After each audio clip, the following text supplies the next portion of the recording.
Baru-baru ini, Indonesia dikasih cap negara paling proteksionis di dunia. Apa maksudnya?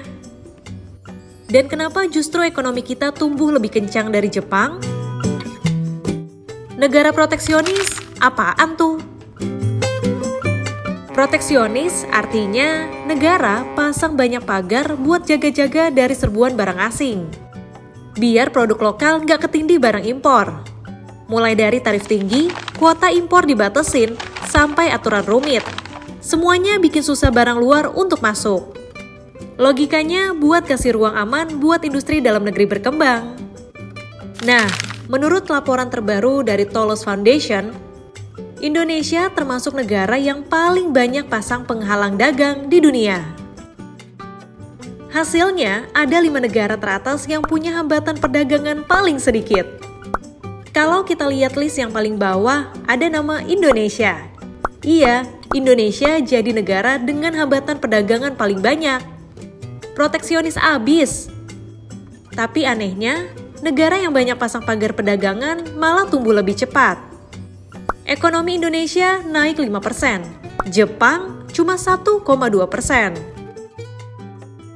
Menurut data dari International Monetary Fund atau IMF, 5 negara yang paling proteksionis versi Tolos ekonominya tumbuh lebih pesat, mencapai 4,68%.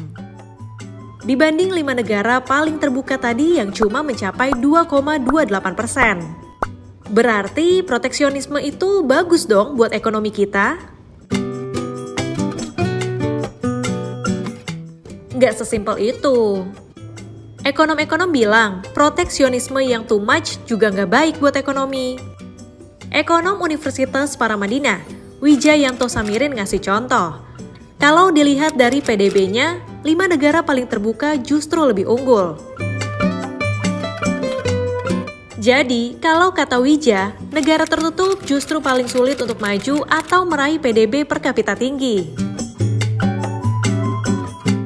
Itu sebabnya negara berkembang tumbuh lebih kencang karena startnya masih pelan.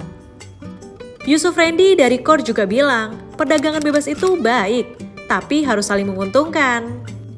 Kalau nggak diatur, barang impor bisa mematikan industri lokal, dan itu bisa berbahaya buat jangka panjang. Jadi, Indonesia harusnya seperti apa?